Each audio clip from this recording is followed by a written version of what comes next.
After sinking thousands of hours into the Exiled Lands, I'm pulling back the curtain on the 5 best PVE base spots for absolute endgame dominance. And no, these aren't just scenic locations with a pretty view. These are strategic fortresses that will define your entire late game. We're talking about having unlimited resources, snatching up T4 thralls with ease, and getting instant access to every key boss and dungeon you'll ever need to farm. So what makes a base location truly endgame? For this list, I'm judging each spot on 5 critical points. First, high-tier resource access. Star metal, black ice, brimstone, and oil have to be a short trip away. Second, T4 thrall availability. We need reliable spots for the best crafters and fighters without a massive time sink. Third is dungeon and boss proximity. Being close to the unnamed city or a Warmaker's sanctuary isn't just a bonus, it's a requirement. Fourth is buildability and defensibility. We need flat, versatile land that's naturally easy to defend when the purge comes knocking. And finally, obelisk access. In the late game, your map room is your lifeline. Let's dive in.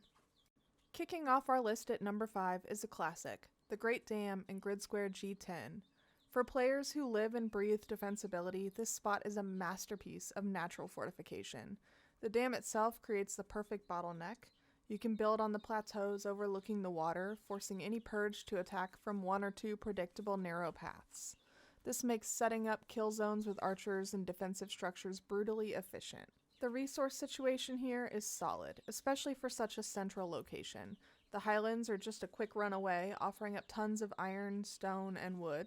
You've got an infinite water source right on your doorstep, which is both practical and allows for some stunning water-based builds. While you are a bit of a trek from the northernmost resources like star metal, your central spot on the map makes reaching other biomes relatively balanced. An obelisk isn't right next door, but you're never too far from one. For a mini build here, think about claiming the high ground on the eastern cliffs. A multi-level tower that follows the cliff's edge not only looks awesome, but gives your archers a perfect line of sight over the dam's entrance. The Great Dam might be an old favorite, but its strategic value keeps it on our endgame list. Our number 4 spot takes us into the sun-scorched desert, to the Sinkhole in Grid Square H6. This location's greatest power is its unmatched centrality and obelisk access. The Sinkhole obelisk is right there, making this one of the most convenient map room locations in the entire game. From here, you can be almost anywhere in the Exiled Lands in a flash. Resource-wise, you're in a fantastic position. The summoning place, a huge camp, is your direct neighbor, providing a steady stream of thralls. A short run away, you'll find the savannah, home to an endless supply of thick hide from rhinos and elephants. And more importantly, you're sandwiched between 2 critical resources, the brimstone of Shattered Springs to the west, and the iron-rich mountains to the east. Sinner's Refuge, a great cave for early to mid-game tier 4 thralls, is just a quick trip away. The buildable area is massive and relatively flat. It's perfect for a sprawling castle or a huge crafting settlement. The main catch is the environment. You'll have to deal with sandstorms, so a sandstorm mask or some protective gear is non-negotiable. The local pests include spiders, undead dogs, and the dragon in the sinkhole itself, which can either be a menace or a convenient source of ichor and legendary loot, depending on how you like to look at it. Coming in at number 3, we're heading into the dense, humid jungles to a hidden gem, the ruins at the Gate of the Moon in Grid Square M5. This spot is for the player who wants a secluded, atmospheric fortress with surprisingly great resource access. The area has a set of ancient ruins built right into a cliffside, offering a unique foundation for your base. The natural terrain provides incredible defense with only a few access points that are super easy to wall off. The biggest perk of the Gate of the Moon is its closeness to the jungle obelisk and some of the best T4 thrall camps in the game. You're just a short trip from Buccaneer Bay, which is a hotspot for high-tier fighters and crafters. The jungle is crawling with wildlife for endless food and hide, and the nearby swamps have special resources like gossamer and rare plants. You'll still need to travel for star metal and black ice, but the nearby obelisk makes those trips way less of a headache. You can just teleport to the Mounds obelisk, do your farm run, and be back home in no time. Building here is a fun challenge that really rewards creativity. Instead of a flat field, you get to weave your base into the existing ruins and cliffs. Just imagine a multi-tiered castle connected by stairs and elevators, with crafting stations tucked into ancient alcoves, and a grand hall looking out over the jungle canopy. It's a spot that's not only strategic, but also inspires some truly beautiful and immersive builds. For anyone who wants to feel like they've claimed a piece of the world's history, the Gate of the Moon is a top-tier choice. Alright, we are past the halfway mark, and these locations are only getting better. If you're getting some value out of this guide, please do me a solid and hit that like button. It really helps the channel out. And hey, think about subscribing for more deep dives into Conan Exiles. Now let's get back to the spots that truly dominate. Our runner-up for the best endgame PvE spot is a massive, versatile, and resource-rich stretch of land known as River's End, located in Grid Square C9. This place is a dream come true for the builder who wants it all: space, resources, and access to the most important endgame content in the north.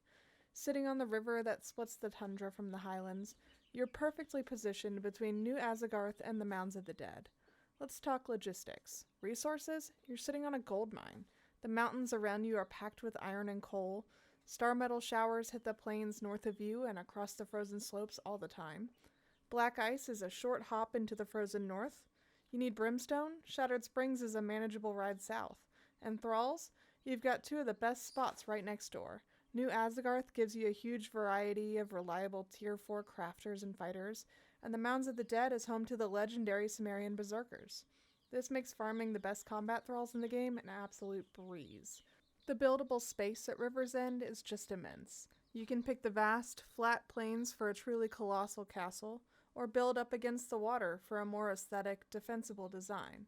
The river provides endless water and just adds to the location's beauty. For a PvE player focusing on high-volume farming of both materials and thralls, River's End is incredibly hard to top. And now for the number one absolute best endgame PvE base location in the Exiled Lands, Relic Watcher Rise. Found on the border of Grid Squares B7 and B8, this massive elevated plateau is without a doubt the most commanding and well-rounded position on the map. It perfectly balances everything we're looking for: defense, resources, access, and unmatched building potential. From a defensive standpoint, it's a natural fortress. We're talking about a high plateau with sheer cliffs on almost every side. You can create a single, heavily fortified entrance, making purges not just manageable, but laughably easy. The panoramic views from the top mean you can see any threats coming from miles away. Resource-wise, you are perfectly placed. You have a direct, stunning view of Seppermaru, the Relic Hunter city. This gives you easy access to one of the biggest and most diverse Tier 4 crafting thrall locations in the game. The Scorpion Queen world boss is nearby for farming poison, and the surrounding savanna and desert are packed with iron, stone, coal, and rhinos for thick hide. Most importantly, your proximity to the Shattered Springs obelisk means that not only is Brimstone right next door, but you have immediate map room access to the entire world. A quick teleport to the frozen north for black ice and star metal is simple and fast. Access to the unnamed city is also just a short run away, putting fragments of power and legendary weapons right at your fingertips. The building space on Relic Watcher Rise is huge and pretty flat, allowing for massive, awe-inspiring castles that dominate the skyline. You can build an entire city up here, with crafting halls, animal pens, and grand living quarters, all while being practically untouchable. It has water, food, thralls, every major resource within easy reach, and the best natural defenses money can't buy. It's the definition of endgame dominance. And there you have it, the 5 best endgame PvE base locations in Conan Exiles.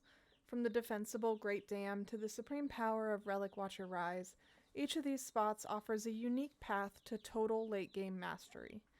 Building in the right place will save you hundreds of hours and give you the foundation you need to conquer everything the Exiled Lands has to throw at you. But hey, that's just my list after all my time in this world. What about you? Did I miss your favorite spot? Let me know in the comments below where you build your endgame base and why you think it's the best. I read comments all the time, and I'm always looking for new ideas. Thanks for watching, Exiles. Until next time, keep crafting, keep surviving, and I'll see you in the Exiled Lands.